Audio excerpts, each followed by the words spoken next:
আমাদের রাষ্ট্রপতি, সাবেক রাষ্ট্রপতি আব্দুল হামিদ স্যার, তিনি ব্যাংককে চিকিৎসা শেষে দেশে ফিরছেন গত রাতে। আমরা জানি তিনি যখন চিকিৎসার জন্য বিদেশ যান, তখন আমাদের হাসনাত আবদুল্লাহ সহ অন্যরা যারা ছিল তারা আন্দোলনে মাঠে নামে আন্দোলনে ফেটে পড়েন। স্বরাষ্ট্র উপদেষ্টা তখন বলেন যে ইন্টারপোলের মাধ্যমে তাকে ধরে আনা হবে, এবং যারা এয়ারপোর্টে চাকরি করতেন সেই সব 3 থেকে 4 জন পুলিশকে বহিষ্কার করা হয়, অনেককেই বিভিন্ন জায়গা বদলি করা হয়। এখন তিনি দেশে ফিরে আসছেন এবং দেশে ফিরে তিনি বাসায় গেছেন ওপেনলি এবং আগে ডিক্লেয়ার করে যে তিনি আসছেন।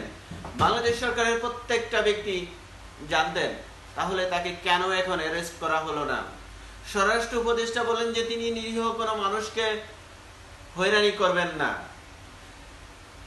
তিনি বলেন যে এই সাবেক রাষ্ট্রপতির নামে একটি হত্যা মামলা আছে, অ্যাকচুয়ালি হত্যা মামলা নেই, হত্যার চেষ্টা মামলা আছে, অর্থাৎ হত্যার উদ্দেশ্যে হামলা, হত্যার চেষ্টা মামলা আছে। সেই মামলা তদন্ত করা হচ্ছে। যদি আজকে তদন্ত করা হয়, যদি আজও তদন্তের মধ্যে থাকে, তাহলে সেদিন যখন তিনি বিদেশ যান, সেদিন তাহলে তাকে কোন আইনে কিভাবে অ্যারেস্ট করা হবে?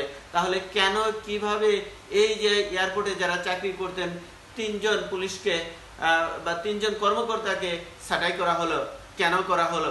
এবং অনেকে বদলি করা হয়েছে, কেন বদলি করা হলো? আর তিনি যখন বিদেশ যান, এই বিদেশ যাওয়ার জন্য তাকে সারা বাংলাদেশের সমস্ত পত্রিকায় বলা হয়েছিল তিনি পালিয়ে গেছেন। অ্যাকচুয়ালি তিনি চিকিৎসার জন্য গিয়েছিলেন এবং চিকিৎসা শেষে দেশে ফিরেছেন। এখন এই হাসনাত আবদুল্লাহ যে তিনি সহ এই এনসিপির সাধক মানুষ যে এই যমুনার সামনে যে আন্দোলন করলো, সেই আন্দোলনের পরে যখন দেখা গেল যে বিভিন্ন ধরনের ঠান্ডা পানি, খাবার, ডক্টর, কত ধরনের ব্যবস্থা করার পরেও যখন 100-2-এর উপরে যখন মানুষ পায়নি, তখন এই হাসনাত আবদুল্লাহ, এনসিপি এবং অন্যরা ফিরে আসলেন শাহবাগে। সেই সাথে যোগ হলো জামাত ইসলাম, যোগ হলো শিবির এবং বেশ কিছু ইসলামী সমমনা ইসলামী দলগুলো যোগ হয়ে 4 থেকে 5,000 মানুষ যোগ হয়ে আওয়ামী লীগ নিষিদ্ধের জন্য আন্দোলন করলো।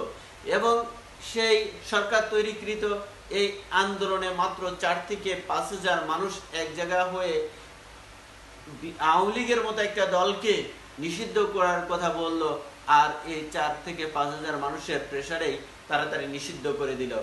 এই যে তাড়াতাড়ি নিষিদ্ধ করছে, ঠিক নিষিদ্ধ করে নাই।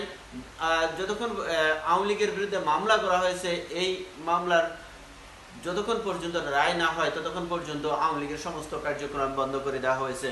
এবং মামলার কি রায় হবে তা এখনই আমরা বলে দিতে পারি। এই মামলার রায় যদি এই সরকারের আমলে হয়, তাহলে আওয়ামী লীগ নিষিদ্ধ হবে, অর্থাৎ নিষিদ্ধের নিমিত্তেই এই রুলটা চেঞ্জ করা হয়েছে। এবং যখন এটা করা হয়, অর্থাৎ আওয়ামী লীগের যতক্ষণ পর্যন্ত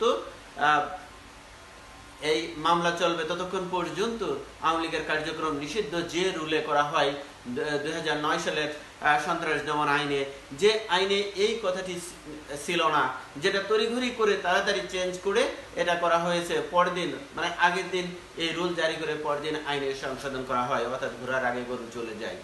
সেই যে কারণে করছেন, সে তার পরপরই আমরা দেখেছি যে সেলিনা হায়াত আইভীকে অ্যারেস্ট করছে। যেদিন অ্যারেস্ট করে সেলিমা রহমান আইভীর হাজার মানুষ প্রতিরোধ করে রাখে। হাজার সাধারণ মানুষ যখন রাস্তায় প্রতিরোধ করে, তখন সারা রাত পুলিশ অবরুদ্ধ থাকে।